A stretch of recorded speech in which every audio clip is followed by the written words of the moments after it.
Amém. Glória a Deus. Boa noite, gente. Boa noite, gente.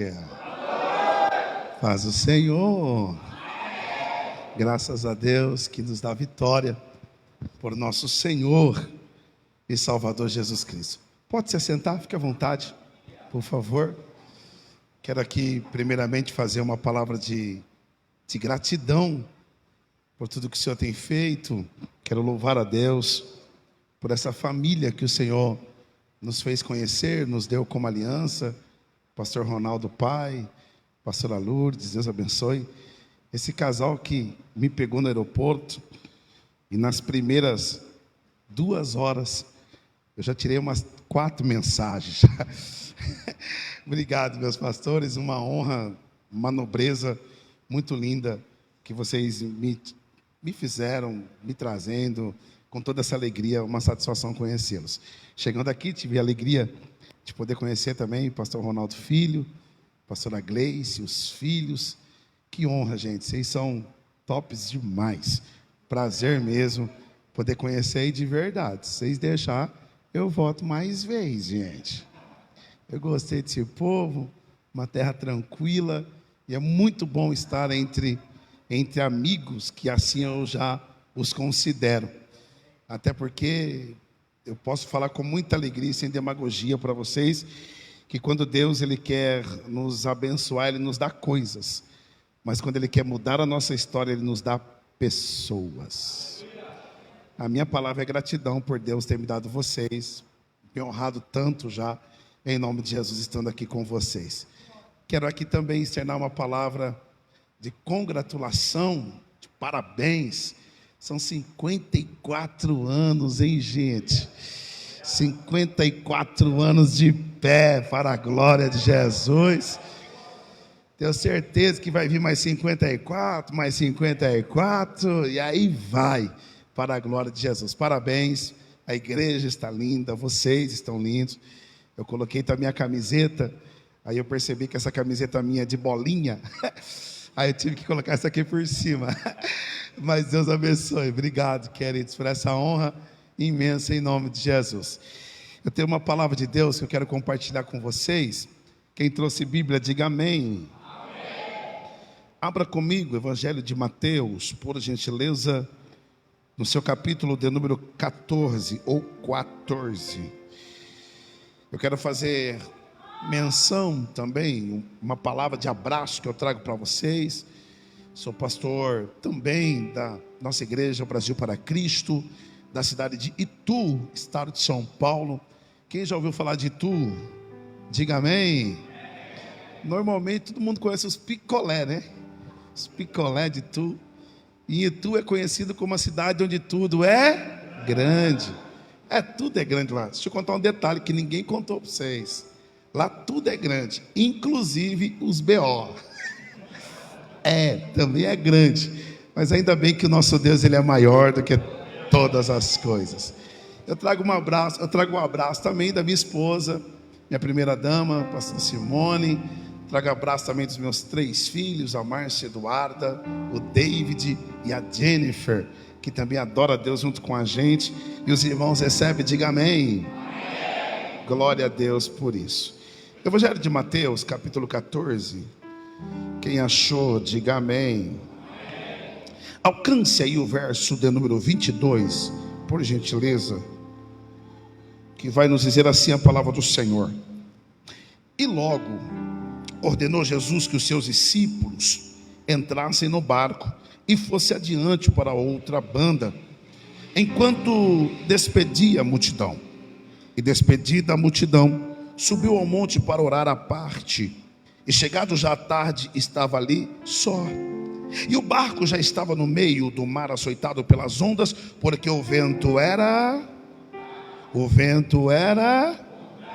Mas à 4ª vigília da noite, dirigiu-se Jesus para eles, caminhando por cima do mar. E os discípulos, vendo-o caminhando sobre o mar, assustaram-no, dizendo: é um fantasma. E gritaram com medo. Jesus, porém, lhes falou logo, dizendo: tende bom ânimo, sou eu, não temais. E respondendo Pedro e disse: Senhor, se és tu, manda-me ir ter contigo por cima das águas. E Jesus disse: vem. Jesus disse: vem. E Pedro, descendo do barco, andou sobre as águas para ir ter com Jesus. Mas sentindo o vento forte, ele teve medo. E começando a ir para o fundo, ele clamou dizendo: Senhor, salva-me. E logo Jesus, estendendo a mão, segurou e disse-lhe: homem de pequena fé, por que duvidaste? E quando subiram para o barco, acalmou o vento. Então aproximaram-se os que estavam no barco e adoraram-no, dizendo: és verdadeiramente o Filho de Deus. Olha para o irmão mais bonito que está do teu lado. Se você não encontrar alguém bonito, pode olhar aqui para o altar. Mas olha para essa pessoa, fala para ele: vai ter avivamento no meio das tempestades. Se ele acredita, ele dá uns 2 glórias aí para... Rapaz, é diferenciado esse altar, moço. Ai, agora eu prego, hein? Agora é... Queridos, vamos lá. Eu queria pensar com vocês dentro desse texto. E eu gosto de muito ministrar uma palavra arroz com feijão. A palavra é muito simples, mas eu acredito que vai agregar dentro daquilo que Deus colocaram no coração de todos aqueles que oraram para que neste evento pudesse ser ministrado sobre isso, sobre avivamento. Eu quero falar um pouco sobre. E eu estava ali sentado de verdade, com alguns textos no meu coração, que a gente que ministra, a gente fica orando, falando com Deus. Eu passei a tarde inteira: Senhor, o que tu queres, tal. E aí eu vi o Ministério de Louvor aqui cantando, adorando a Deus. E daquela canção: o inimigo tenta laços e embaraços, Deus já tem um caminho aberto pelas águas e tal. E eles começaram a cantar, e Deus me fez lembrar desse texto que fala justamente sobre ele acalmar, aquele que acalma o vento, aquele que aquieta o mar. Eu gosto muito de ministrar debaixo de uma confirmação. E quando foi entoada essa canção, do meu coração trouxe paz. Sabe quando a confirmação da palavra é muito nítida dentro do nosso peito, dentro do nosso coração, que nós temos uma convicção que aquilo que Deus tem para realizar aqui nessa noite vai ser concretizado para a glória de Jesus. Pensando nisso, eu quero pensar com vocês dentro desse texto, porque nós olhamos para esses textos e nós vamos ver aqui nos evangelhos Jesus acalmando 2 tempestades. Eu gosto muito de que a igreja seja participativa. Então em alguns momentos eu vou perguntar, vocês vão responder amém ou não amém? Olha lá, só teve 3 que respondeu. Vamos lá de novo, tá?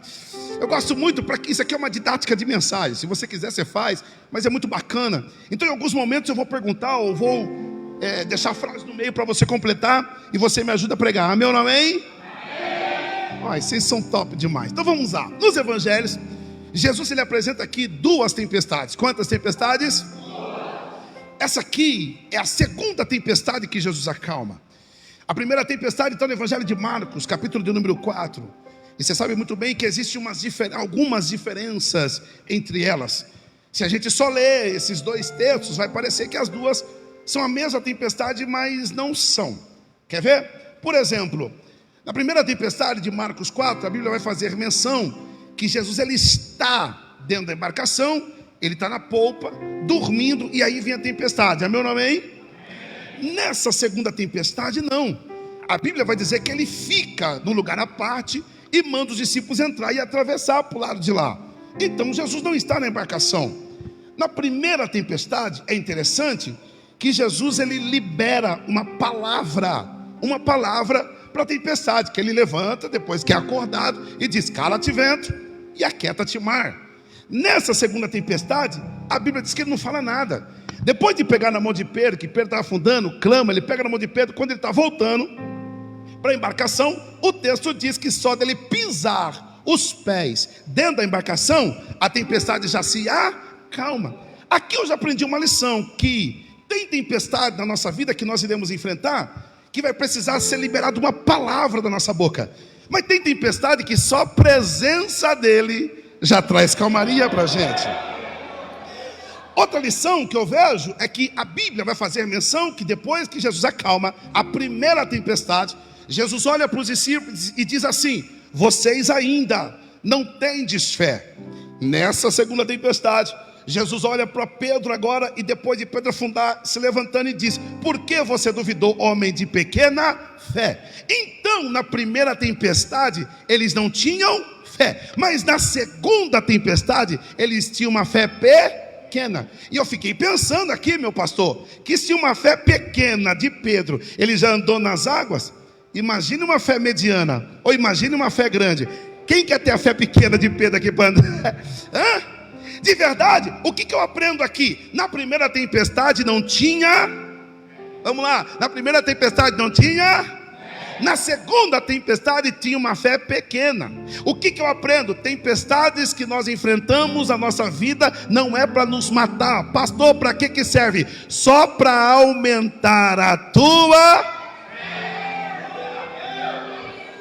Posso começar a aplicar isso aqui? De verdade, para alguém que está no meio de uma tempestade e está dizendo assim: nessa eu morro, nessa eu vou sucumbir, nessa eu não vou aguentar. Sabe o que Jesus está dizendo? Não se preocupe, eu só estou usando essa ferramenta para aumentar a tua fé. Você vai sair dela mais fortalecido do que você imagina. Então existem essas diferenças entre essas tempestades. E para a gente começar, aqui no Evangelho de Mateus capítulo 14, eu gosto sempre de voltar um pouquinho como é que foi o dia. E olhando aqui para esse dia de Mateus 14, a Bíblia vai fazer menção que o dia começou com Jesus recebendo uma notícia triste. Uma notícia triste. A notícia triste que Jesus recebe é que agora João Batista havia morrido. A Bíblia vai fazer menção que quando Jesus recebe essa notícia, ele entristece. Por quê? Porque havia pelo menos dois vínculos entre Jesus e João Batista: vínculo de parentesco e vínculo espiritual. O vínculo espiritual é que João Batista veio para preparar o caminho. O vínculo de parentesco é justamente porque Isabel e Maria, elas tinham parentesco de primas. Então agora nós vamos perceber que quando Jesus recebe essa notícia, meu pastor, ele entristece seu coração. E o texto vai fazer menção que Jesus, ele vai para um lugar à parte. Ele fica ali porque ele está entristecido, a sua parte humana entristeceu. De verdade, é uma comemoração de 54 anos. E eu tenho certeza que Deus me trouxe aqui lá de Tu. E eu vou falar como diz os pregadores, né? Tudinho que Deus mandar. E eu já lembrei de algo, porque a Bíblia diz que João Batista ele morreu, mas ele não morreu de um jeito mais ou menos. A Bíblia diz que ele perdeu a sua cabeça. Ele perdeu o que, gente? Ele perdeu o que, gente? A cabeça numa bandeja. Agora repare, por que ele perdeu a cabeça numa bandeja? Porque ele profetizava a verdade. Eu posso falar um pouquinho com um profeta aqui? Diga amém. Agora vai acabar um pouquinho glória. Então quando não tiver glória, eu aprendi uma coisa: quando não tiver glória, diga aleluia. Tá bom? Por quê? Porque de verdade, João Batista, ele denunciou o pecado que estava acontecendo no palácio. Agora Herodias, a mulher de Herodes, não gostou. Só que mesmo assim, ele não era aquele tipo de profeta que voltava atrás. Aquilo que eu falei, está falado. A Bíblia vai fazer menção que numa das festas, para a gente resumir e a gente continuar, a Bíblia diz que agora a filha de Herodias dança, o Herodes gosta, e Herodes faz uma proposta e diz assim: olha, Herodias, fala para sua filha, para você também, pede-me tudo que você quiser, que até metade do reino eu vou te dar se você quiser. Agora, quando Herodias fica sabendo, a Bíblia vai fazer menção que ela toda preocupada, porque João Batista tinha denunciado o pecado. Ela falou: quer saber? Eu preciso dar um jeito de matar esse profeta. Ela pediu a cabeça do profeta. Ela pediu o que do profeta?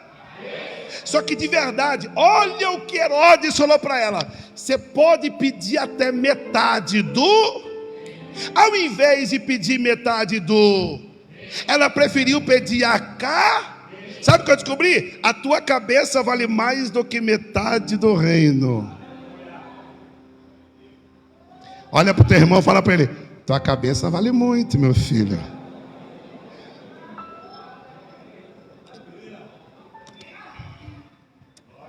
Agora, de verdade, eu vou falar. É um melzinho aqui, uma bezetacil. Quem tomou bezetacil, diga amém. Dói, mas sara mais rápido, né? Então, vai. A nossa geração está com medo hoje de profetizar a verdade, com medo de perder a cabeça. Está com medo de falar aquilo que Deus manda, com medo de perder a cabeça. Só que eu aprendi com João uma coisa. João, ele me ensinou o quê? Sabe o quê? Ele falou assim, ele me ensina assim, olha, eu prefiro perder a cabeça do que perder a minha coroa. Opa, vamos lá, vou falar de novo isso aqui. João Batista, ele é um profeta que ele entendeu no seu coração: eu prefiro perder minha cabeça, mas a minha coroa está garantida lá na glória. Eu preciso profetizar para alguém aqui que está de mão levantada, e lá vai a primeira palavra profética. Quem tem mão para levantar para receber, lá vai. Em nome de Jesus, Deus está levantando profetas que não vai ter medo de perder a cabeça. E eu vou melhorar isso aqui: perca a tua cabeça, mas não perca a tua coroa. É por isso que já foi dito aqui: guarda o que você tem, para que ninguém roube o quê? Então perca a cabeça, mas não perca a cor. Para esse irmão guardar, fala para ele assim, fala: perca a cabeça, irmão, mas não perca a coroa não.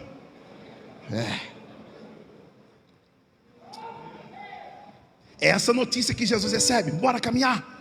Quando Jesus recebe, Jesus vai para um lugar à parte. A Bíblia vai fazer menção que a multidão não quer nem saber, que Jesus está triste. A multidão vai atrás de Jesus.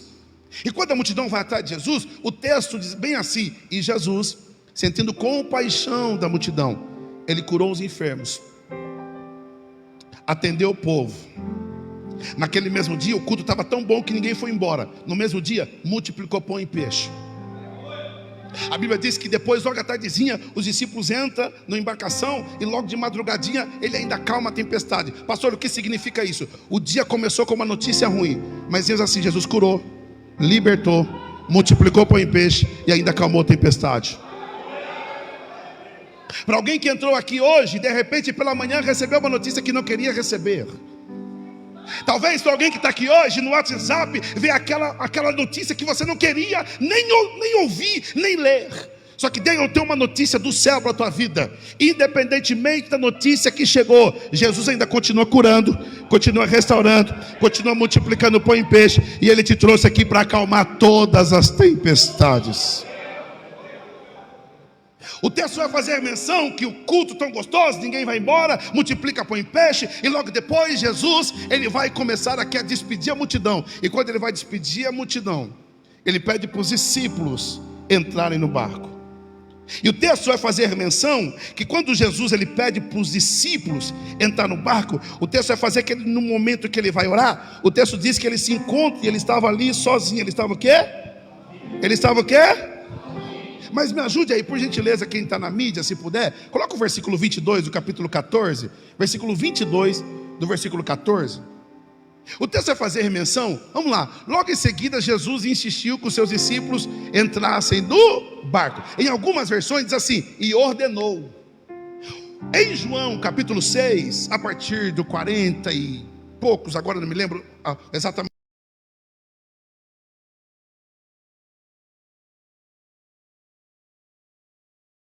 barco. Então vamos lá, mais uma bezetacil, vocês aguentam? Se não aguentar já está aqui, vamos lá? Por quê? Porque nós somos pessoas acostumadas com Deus que nos dá escolhas. Às vezes nós somos acostumados com Deus que fala assim, você quer entrar no barco? Você quer fazer? Você quer ir? Só que aqui, Jesus não perguntou se eles queriam entrar. Jesus falou, ou vocês entram, ou vocês entram.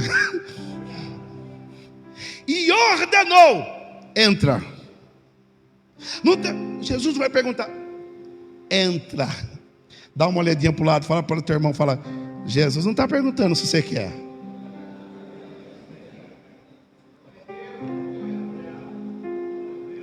Agora pegou, né? E quando não tiver glória faz o quê? Diga, aleluia. Porque de verdade, irmão, tem horas que a gente fica assim, ai, eu estou esperando Jesus falar para mim. Se Jesus falar, eu vou. Se Jesus me perguntar, eu respondo. Aí Jesus me trouxe lá da cidade de Itu, onde tudo é grande, Me trouxe aqui para dizer, eu não estou perguntando se você quer, eu estou mandando, ou você entra, ou você entra. Porque tem vezes que a gente aceita Jesus, a gente está no meio da caminhada, a gente fala assim, pastor, mas e o livre-arbítrio? O livre-arbítrio é quando estava no mundo. Você escolhia se queria o mundo ou se você queria Cristo. Depois que aceitou Cristo, já era. O escolhido não tem escolha, ou entra, ou entra. Pastor, eu devo aceitar o chamado na liderança? Aí Deus falou, entra. Pastor, eu devo entra. Eu vou reforçar até alguém dar um glória aqui. Entra, porque Jesus está mandando você entrar. A Bíblia diz que, lógico, manda quem pode, obedece quem tem juízo. O que eles fizeram? Entrou. E eu aprendi desde pequenininho, desde novo, e não faz tanto tempo assim, pouco tempo atrás, novo. Eu aprendi, é só a gente obedecer à vontade de Deus, que as coisas vão dar tudo certo. E os discípulos obedecem, eles entram. Só que em dado momento, quando eles entram, o texto vai fazer menção que logo quando eles estão no meio da embarcação, no meio do mar, dentro da embarcação, o texto diz bem assim, que começou a vir uma tempestade, mas eles não estão obedecendo à voz de Deus. Por que agora no meio está acontecendo uma tempestade? Guarda essa frase no teu coração. Presença de Deus não significa ausência de adversidade. Vou falar de novo. Presença de Deus não significa ausência de adversidades. Tem hora que a gente pensa que a gente é o super-homem, o super Christ, super holy Lord my God. Ei, tem vez que Jesus vai estar no barco e vai ter tempestade. Tem vez que Jesus vai estar no casamento e mesmo assim o vinho vai acabar. Por quê? Porque a presença de Jesus não significa ausência de adversidade. Quem é aqui que não tem problema, irmão? Nós tem, eu tenho um bocadinho. E como eu sou de tudo, o meu é grande. Por quê? Porque servir a Deus, a presença dele, não significa ausência de adversidade. Aí alguém pode perguntar, pastor, então por que a presença dele? Então lá vai. A presença de Jesus é a certeza que você vai triunfar diante essas adversidades. É isso.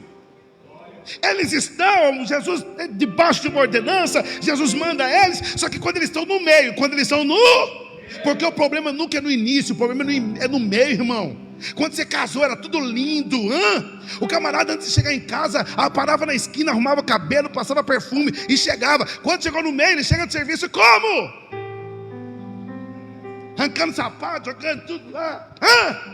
Quando começou a namorar, antes de namorar, era começo, era o quê? Raulzinho na boca, frigels, balinha Trident, você lembra?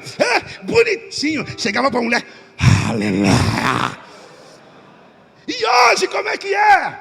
Me diz como é que é hoje. Chegou no meio, misericórdia, come aquele arroz, feijão, cebola e vem meu amor. Amor o quê? Misericórdia. Um negócio nunca é no início, um negócio é no meio. Só que deixa eu dizer uma coisa, persevera e vai até o fim, porque a tua recompensa não está nem no começo e não está no meio, mas está para quem chegar no final. A Bíblia vai fazer menção, vamos lá, deixa eu correr aqui porque eu gosto de pregar, gente. A Bíblia vai fazer menção que Jesus, ele fica dizendo, eu vou ter que dar mais uma bezetacilzinha, vocês aguentam? Então versículo 23 para mim, filhinha, por favor. 23. O 23 diz bem assim, e logo em seguida Jesus, tendo despedido a multidão, subiu sozinho ao monte para orar. Sozinho para orar. Sozinho para orar. Repare, se você ler no mesmo capítulo, um pouquinho tempo antes, tinha uma multidão. Um pouquinho tempo antes tinha uma multidão. Enquanto estava tendo multiplicação de pães e peixes, tinha uma multidão. Enquanto ele estava curando, libertando, tinha uma multidão. Mas quando ele foi para orar, Jesus estava o quê? Ai, meu Deus. Eu vou ter que falar. Falo ou não falo? Eu vou dar lugar mesmo. Porque de verdade, quando é festa, quando é alegria, quando é júbilo, tem um monte. E quando o pastor chama para orar? Opa, acabou a glória? Quando não tiver glória, diga ai. É o reflexo. Isso aqui não acontece só hoje não, irmão. Isso aqui era com Jesus. Quando estava tendo cura, uma multidão. Multiplicação, uma multidão. Quando Jesus vai orar, cadê o povo? Oxi. Mas eu quero crer que aqui em Guiratinga esse povo é diferente. Acredita nos 6 mesmo. Pelo menos levanta a mão e dá glória. Vamos lá, vou falar de novo. Eu acredito que aqui em Guiratinga tem um povo diferente. Vou falar de novo. Quando o pastor chamar para oração, vai ter um monte. Pastor, eis-me aqui, conta comigo, estamos juntos. Nós estamos juntos. Tem alguém aqui para oração aqui em nome de Jesus? É isso. Vai ter. 24, filhinha, por favor. Eu gosto de ministrar assim, ó. Mas o barco estava no meio e tal. E o texto vai fazer remissão, porque o vento soprava contra ele. Em algumas versões diz que o vento era contrário. O vento era contrário. O vento era. Aqui eu começo a pregar. Por quê? Eu quero falar um pouquinho sobre esses ventos contrários. Porque de verdade, tem um português, tem um inglês, tem um francês. E vocês sabiam que tem um crentez? É o nosso dialeto. Você sabia que tem coisa que só a gente crente entende? Amém ou não amém? Exemplo. Chega no mercado, um camarada que nunca foi crente. Você encontra outro irmão, outro varão. Você encontra outro varão. Aí você chega lá. Paz, varão, como é que tu tá? Rapaz, estou na prova, estou no deserto, estou no vale, o vento está soprando, está só o sangue do cordeiro. O camarada fica assim, prova? Primeiro começa o varão, né? Paz, varão. Alguém que não conhece a nossa língua vai achar assim, varão? Varão de cortina? Aí daqui a pouco, como é que você está? Estou na prova. Prova? Mas tu está no mercado, o que está na prova? Estou no deserto. Deserto? Esse aqui é o nosso dialeto. É nós que fala isso. Quando a coisa está muito ruim mesmo, você percebeu? Você pergunta, como é que você está, irmão? Aí ele fala assim, rapaz, está o sangue do cordeiro. É porque está feio o negócio. É o nosso dialeto. Isso aqui é a nossa fala.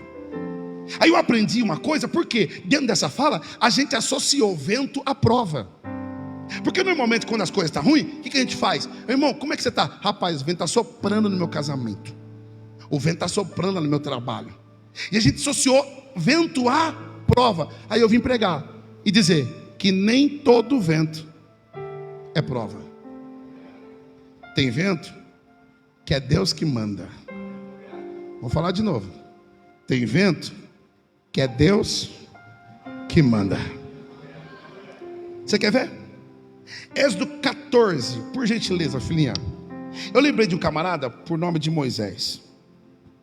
A Bíblia vai fazer menção que quando Moisés está diante do mar vermelho, o texto diz, em Êxodo 14, que ele vai bradar diante do mar vermelho. O povo reclama, se trouxe aqui para nós morrer aqui e tal. Ele vai falar, não, aí Deus fala para que você tem na tua mão, Moisés? Eu tenho um cajado, então usa esse cajado aí que vai virar uma chave agora. E aí ele vai usar o cajado. E nós olhamos para esse texto, e quando todas as vezes, no versículo 21, filhinha, por favor, o versículo 21 de Mateus, ou de Êxodo 14. Olha só, quem já assistiu aquele filme do Êxodo, o Mar Vermelho? Diga amém. Às vezes a gente acha assim, que quando Moisés estendeu o cajado, o que aconteceu? O mar? Não. O texto diz que quando ele estendeu o cajado, soprou um forte vento. Olha lá.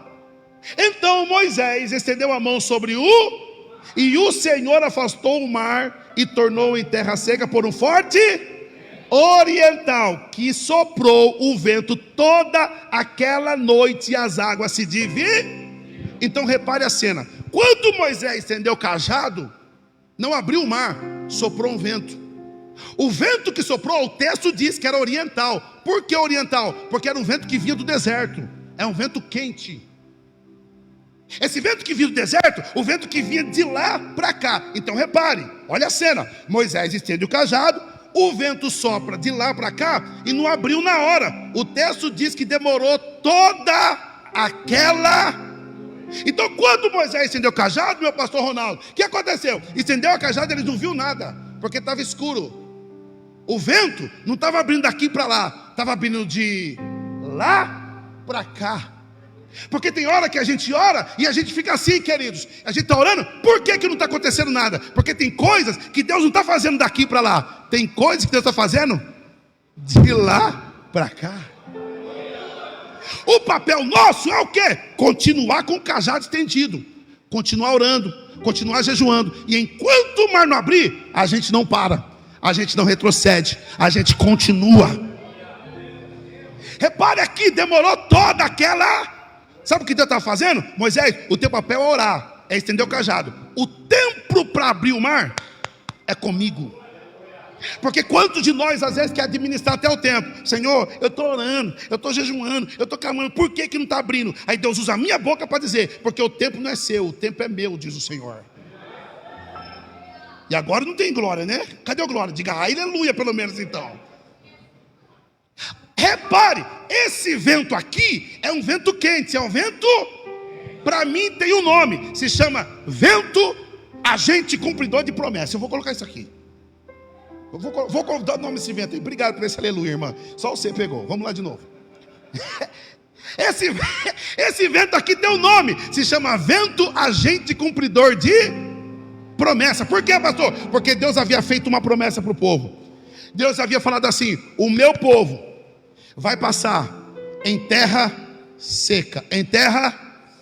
Por que então que Deus manda o vento quente? Porque se Deus manda qualquer vento, o vento ia abrir o mar, só que a terra ia ficar Só que quem tem promessa de Deus não atola o seu pé na lama. Ó, teve dois que entendeu, vou falar de novo. Teve uma mão levantada e 3 glórias, vou falar de novo. Quem tem promessa de Deus não fica atolado na lama. Aquilo que Deus falou vai se cumprir. Se Ele falou que vai mandar o vento, Ele vai. Irmão, eu fico imaginando a cena, meu pastor Ronaldo, minha pastora Gleice. Deus agora mandando o vento de lá para cá. Moisés não enxergando nada, mas o vento abrindo tudo. Só que o vento não só abriu o mar. O vento abriu o mar, secava a terra. Abriu o mar, secava a terra. Abriu o mar, secava a terra. Abriu o mar, secava a terra. Você não vai nem sujar o teu pé. A promessa que Deus fez vai se cumprir na tua vida.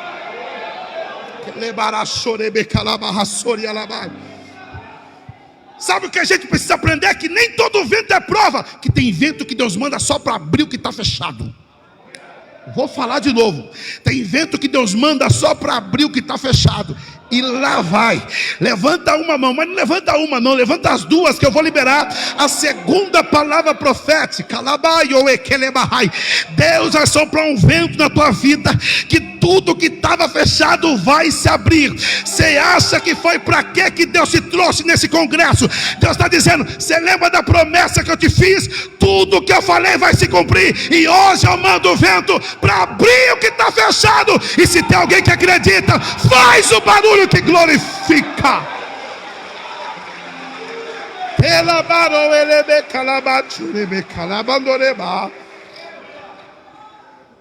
Então nem todo vento é prova, nem todo vento é prova. Tem vento que é Deus que manda. Tem vento que Deus manda só para abrir o que está fechado. Aí lembrei de outro vento. Quem? Ezequiel 37. Nem precisa pôr fininha, todo mundo lembra da história. Ezequiel profetiza e os ossos, cada osso volta no seu lugar. O exército está pronto, está de pé. Só que faltava uma coisa, faltava a vida. Faltava o quê? Faltava o quê? Ezequiel perguntando: e agora? Deus fala: profetiza. Ezequiel profetiza: vento que vem dos 4 cantos. Sabe o que eu aprendi? Além de ter vento que Deus manda para abrir o que está fechado, Deus manda um vento só para ressuscitar quem está morto. Eu já vou profetizar.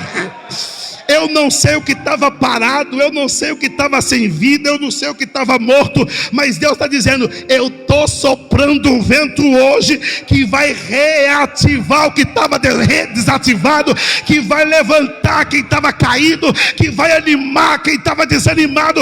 Se tem alguém aqui que quer receber esse vento, faz aquele barulho que glorifica.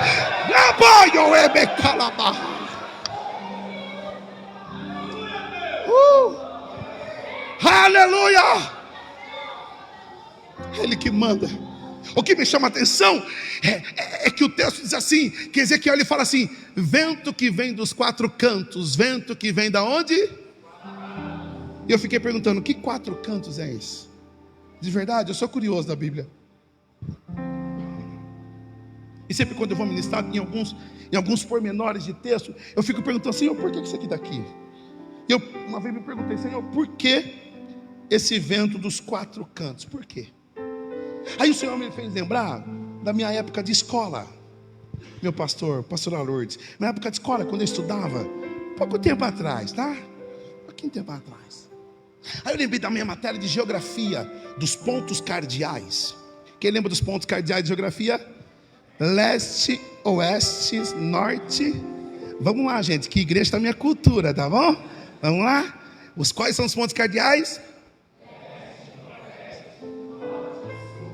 Aí eu fiquei pensando, por que Deus mandou esses 4 ventos? Porque Deus queria estabilizar aquele povo, e até porque o próprio Deus estava falando para Ezequiel, esse povo que está morto representa o meu povo, é o povo de Israel que estava representando o morto, só que eu vou ressuscitar eles. Só que o ressuscitar, Deus não queria ressuscitar e deixar eles para lá e para cá. Eu preciso desses pontos cardeais. Tem 4 jovens aqui, 4 pontos cardeais. Vem aqui, 4 homens ou mulher, pode ser. Rapidinho, você sobe aqui comigo. Vocês vão ser os pontos cardeais aqui. Sobe aqui. Deixa eu ver, aqui está o norte, aqui tem cara de norte. Está faltando mais um. Está faltando o sul. Cadê o sul aqui? Tem um sul aí para me ajudar? Ali, ó, está vindo a sul ali, ó. Igualzinho a sul. Nossa, ó, o sudoeste, que era aí não vinha agora.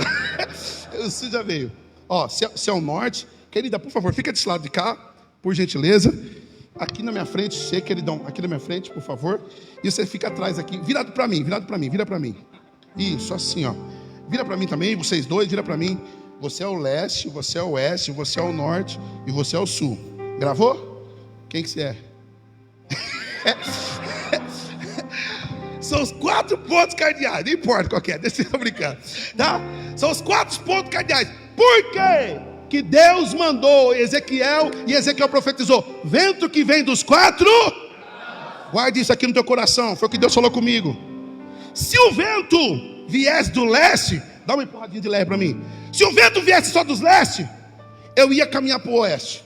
Se o vento viesse só do oeste, eu ia ficar para o leste. Se o vento viesse do norte, eu ia para o sul.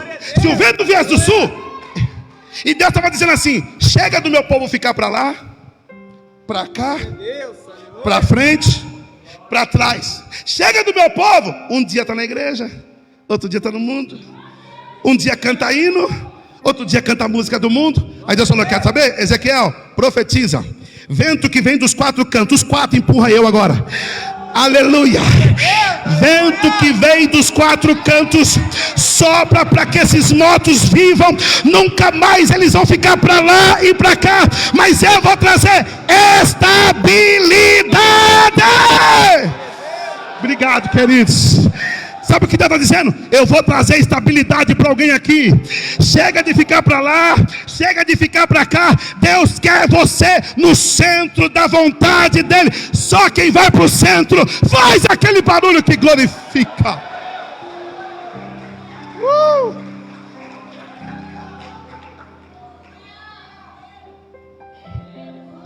Então tem vento que Deus manda, que é para quê? Abrir a porta. Tem vento que Deus manda, que é para ressuscitar. Eu estou sem relógio, meu Deus. Eu posso ir?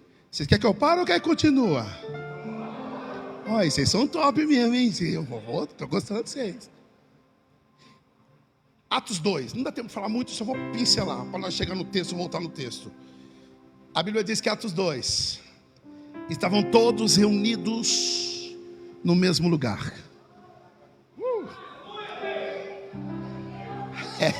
Tem gente que já entendeu, Havia uma promessa que o próprio Cristo fez: ficai em Jerusalém, até que do alto sejais revestidos de... Eles estavam em Jerusalém, todos ali esperando a descida do Espírito Santo. 1 dia, 2 dias, 3 dias, 7 dias, 8 dias, 9 dias, 10 dias. A Bíblia diz que de repente, que lebara sorebe calabahai, e de repente veio do céu um som de um vento veemente e encheu toda aquela casa, e todos foram cheios do Espírito Santo de Deus, e foram vistas entre eles línguas repartidas como que de fogo. Por quê? Porque o vento que Deus manda, além de ele abrir, ele também ressuscita. Além de ressuscitar, ele também enche. E essa é a noite que Deus trouxe pessoas aqui para dizer que eu estou mandando o vento para abrir, eu estou mandando o vento para ressuscitar, e eu estou mandando o vento para te encher. Quem quer ser cheio do Espírito Santo, dá um sinal para ele te ver.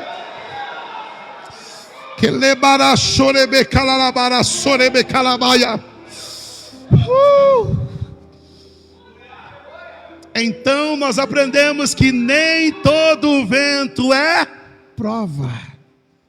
Pastor, tá bom, eu entendi sobre esses ventos, mas o que tem a ver esse vento com essa tempestade? Tudo a ver. Depois você lê o Evangelho de João, capítulo 6, a partir do 42 em diante, que vai falar sobre a menção da mesma tempestade de Mateus 14. E a Bíblia vai dizer assim, que Jesus, agora vendo que eles estavam cansados, o texto vai fazer menção que e Jesus via que ele estava cansado, e o seu coração havia endurecido, porque eles não haviam compreendido a multiplicação dos pães e peixes. Antes, o seu coração estava endurecido. Ou seja, no dia que Jesus multiplicou, um pouquinho antes deles entrarem na embarcação, Jesus estava multiplicando. E os discípulos agora questionando, não entenderam. E eles fecharam o coração ao ponto de endurecer o seu coração. Aí eu descobri que tem vento que Deus manda só para quebrar quem tem coração duro.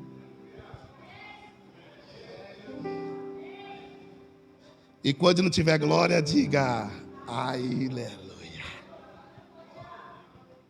Porque de verdade na igreja tem de tudo, irmão. Na igreja tem de tudo. Tem gente que tem o coração mole, mas tem gente que está assim, essa mensagem não é para mim não. Você conhece aqueles crentes a pá? Conhece? Os crentes a pá é aquele lá, aqui, isso aqui bateu certinho com o fulano lá. Nossa, tá certinho com o Beltrano. Quando vê é uma bezetacil, ixi, deu certinho com aquela fulana lá da frente. Só que deixa eu dizer uma coisa, para de ser crente a paz e seja crente enxada. Isso aqui é para mim, toma. Isso aqui é para mim, toma. Isso aqui é para mim. Eles estavam com o seu coração endurecido, aí vem o vento. No meio desse vento, a Bíblia vai dizer que eles agora começam a se cansar. Ele começa o quê?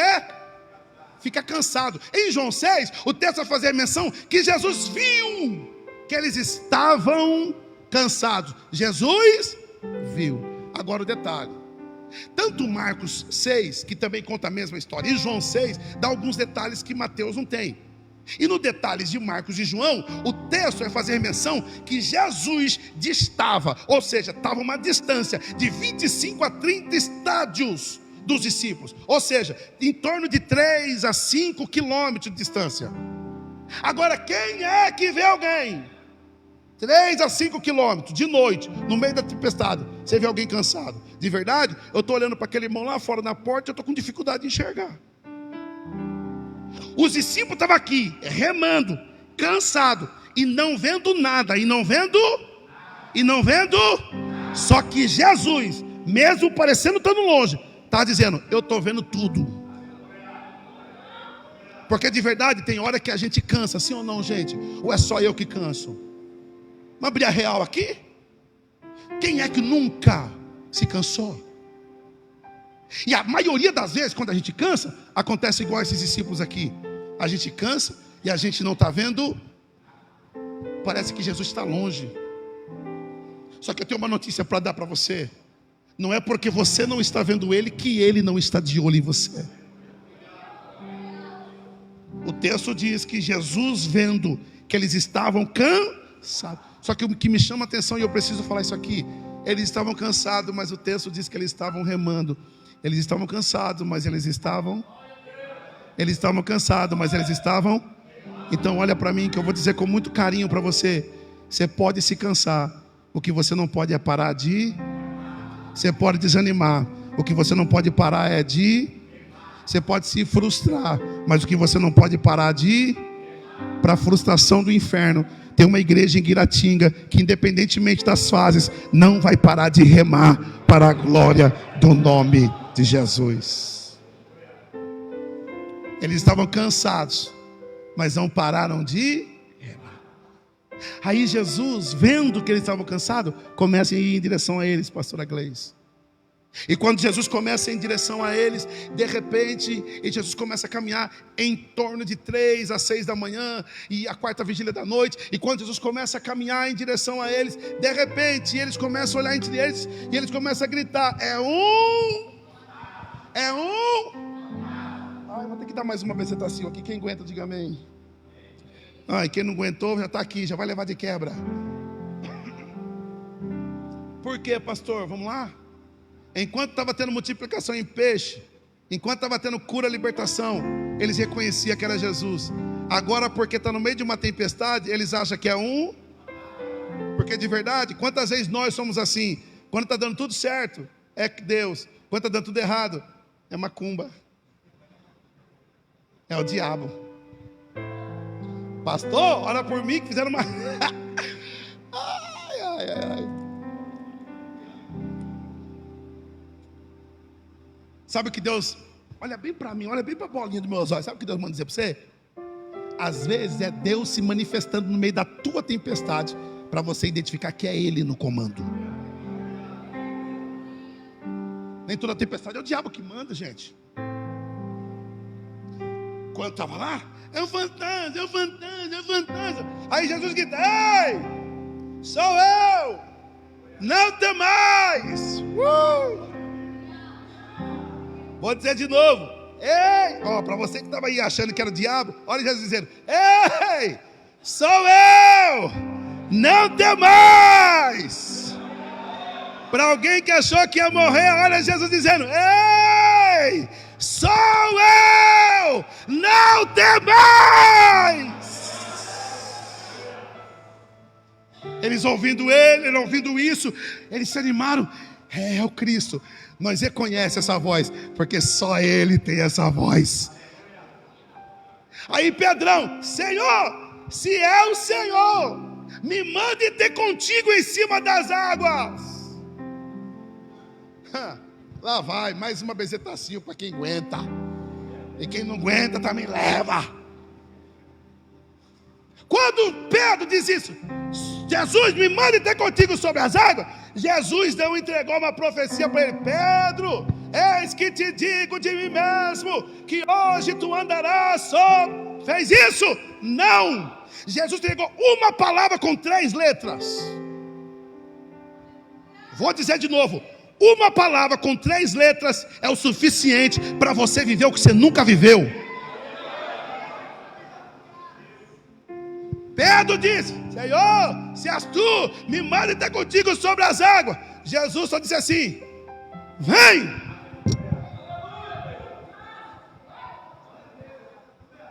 Porque normalmente, como é que a gente fica? Senhor, eu quero que o Senhor fala. Ele fala: não, confirma. Ele confirma. Confirma de novo. Ele confirma. Aí Jesus me trouxe lá de tu, para dizer para você, às vezes eu falo na simplicidade: o vem é o suficiente para você viver o sobrenatural. Jesus disse vem, Jesus disse vem. Aí lá vai Pedro: se Jesus disse vem, eu vou. Porque tem muita gente que escuta o vem, mas não vai. Acabou, glória, diga aleluia. Mas vamos lá, vamos pular essa parte aqui, né? Vocês estão olhando cara feia, tem comida hoje, né? Cara feia é fome, tá? Vamos lá. Jesus disse vem, Jesus disse eu acredito, pastor Davi Hermes, não está na Bíblia, mas teologicamente eu estou explicando aqui. Não está na Bíblia, mas eu posso pensar. Amém ou não amém? Eu acredito que Pedro ficou assim: aí será que eu vou? Eu vou fundar. Você acha que ele fez isso? Irmão, se Jesus diz vem para nós, eu acredito Pedro falando: Senhor, se é o Senhor, me manda ter contigo sobre as águas. Aí Jesus para ele: vem. Aí Pedrão: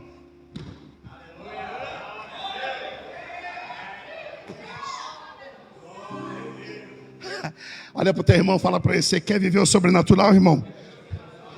Pula dessa embarcação, meu filho.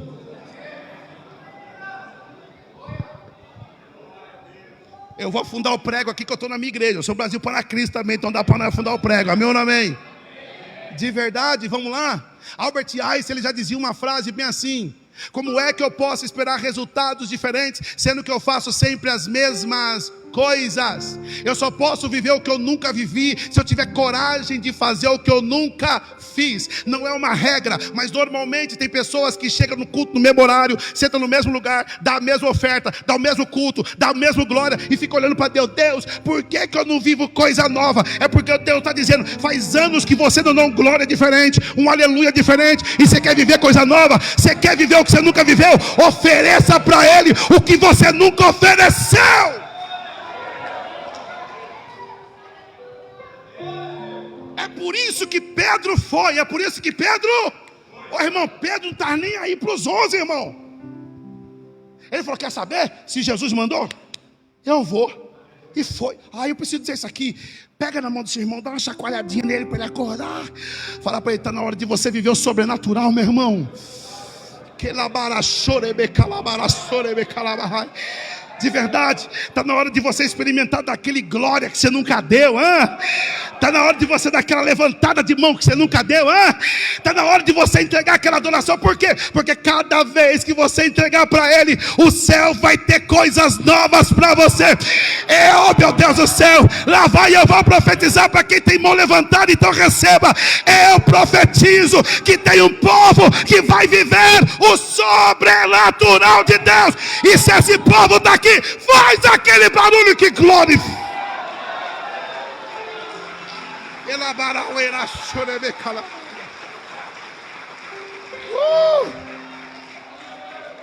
Aleluia! É isso. Sabe o que Deus quer fazer hoje contigo? Chacoalhar tua figueira, irmão. Tenho certeza que amanhã vai ter gente que vai sentar até em lugar diferente. Dá um glória diferente, dá um culto diferente. É isso, irmão. Aí tem gente reclamando: ai, pastor, eu só vivo a mesma coisa. É porque você está entregando a mesma coisa, meu filho. A lei da semeadura, ela não falha. Aquilo que o homem semear, ele vai colher. Para a gente terminar e eu fechar aqui, Pedro agora começa a andar sobre as e vai caminhando. Vai caminhando. Quando ele vai caminhando, chega um dado momento que a Bíblia diz que ele olha para o vento, ele olha para a tempestade e ele começa a afundar. Isso aqui eu falei num podcast, é uma verdade que eu aprendi com esse texto. O que fez Pedro afundar? Foi o vento? Não. Foi a tempestade? Não. Jesus responde o que fez ele afundar. Ele está afundando, ele clama, fala: Senhor, me ajuda. Jesus pega na mão dele e fala para ele, olha para ele e fala: por que duvidaste, homem de pequena? A única coisa que faz a gente afundar em todas as áreas da nossa vida é a dúvida. A dúvida é eu considerar outra opção além daquela que Cristo já me deu. De verdade, se Pedro não duvidasse, ele ia voltar para a embarcação e iria ensinar até nós a andar. Até nós hoje está andando sobre essas águas aí. Porque de verdade, repara, irmão, desde o começo da humanidade, o que Satanás vem tentando colocar no nosso coração é o quê? A dúvida. Será que se você comer, você vai perder mesmo? Será que você... Será? Só que sabe o que o Senhor está colocando? Mais do que as dúvidas que gritam dentro do coração, é a certeza que eu já coloquei dentro de ti. Você lembra quando Jesus foi tentado por Satanás e o diabo falava para ele: se tu és o filho, ele falou: que é? Se tu és o filho. Só que pouco tempo antes, pastora Lourdes, ele já tinha ouvido no culto de João Batista o próprio pai bradando do céu, dizendo: este é o meu filho amado em quem eu me comprazo. Não, vou falar isso aqui. Não deixe as pessoas colocarem dúvida de que o lugar que você está foi Deus que plantou. Não deixe as pessoas colocarem dúvida que o marido que você casou foi Deus que te deu. Quando começa a acontecer a traição? Justamente quando tem dúvida. Será que eu casei com a pessoa certa?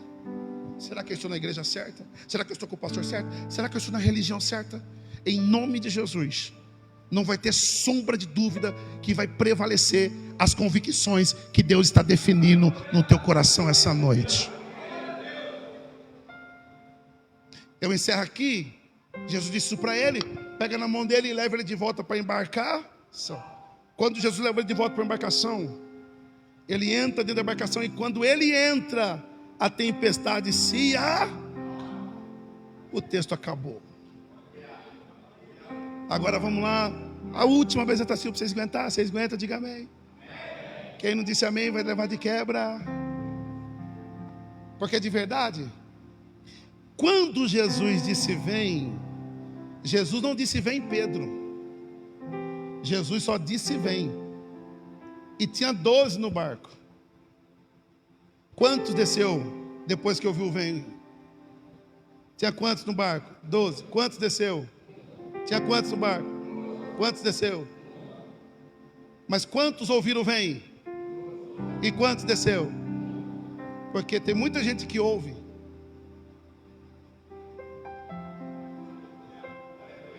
Quando não tiver glória, diga aleluia. Porque todo mundo ouviu o vem, mas nem todo mundo teve coragem de descer. Agora vamos lá? Porque normalmente, aqui acho que não é assim, mas lá para o estado de São Paulo é. Normalmente é aqueles que não vão e fica só olhando, quero ver onde vai dar. Aqui não tem, né? Ah, diga não, gente, acredito em você. Agora imagine Pedro voltando, meu pastor Ronaldo. Quando Pedro volta, primeiro, a Bíblia não diz, mas estou pensando com vocês. O primeiro, meu pastor, Tomé. Eu sabia. Porque tem sempre aqueles que quando é errado diz, eu sabia que você ia a fundo. Tem ou não tem, gente? Estou pregando verdade aqui, gente. Imagina os olhos dizendo, é por isso que eu não fui. Tem aquele, por isso que eu não fui. Ixi. Só que Pedro, ele era da UBPC Guiratinga, irmão. Vou dizer de novo, Pedro, ele era dessa UBPC aqui, irmão. Tomé chegou para ele, é por isso que eu não fui. Ele falou, eu posso até ter afundado, mas viver o que eu vivi, ninguém de vocês. Você pode aplaudir ao Senhor, porque você vai viver o que ninguém viveu. Vou falar, você vai chegar aonde ninguém chegou. Fique sobre seus pés, por favor. Você pode me ajudar, filhinha? Aquele louvor, o inimigo tenta laços e embaraços. Eu quero cantar com vocês e encerrar aqui. Olha para esse irmão e fala para ele, você vai chegar onde ninguém chegou, querido. Aleluia. Repare, porque o Pedro, ele anda sobre as águas, mas quando ele anda sobre as águas, a tempestade está batendo, está vindo, o vento está contrário. Só que mesmo com o vento contrário, ele continua andando, ele pode ter afundado, mas andou. De verdade, tem algumas pessoas que esperam o vento acabar, meu pastor, para depois adorar. Eu não estou conseguindo adorar, vou esperar o vento acabar primeiro. Não, é no meio dessa tempestade que você vai vivenciar experiências que você nunca viveu. Agora olhe para cá e eu vou cantar essa canção, mas eu queria que você cantasse como você nunca cantou. Nós temos uma oportunidade essa noite de entregar para Deus como nunca nós entregamos. Por quê? Porque nós queremos viver o que nunca vivemos. E para nós vivermos o que nunca vivemos, nós temos que fazer o que nós não fazemos. Então eu não sei se você tem o hábito de cantar de mão levantada, de olhos fechados, eu não sei, mas eu queria que você adorasse como você nunca adorou. E eu vou declarar aqui em nome de Jesus que enquanto você estiver adorando, Deus vai levar você às experiências ímpares para a glória do nome dele. Aleluia.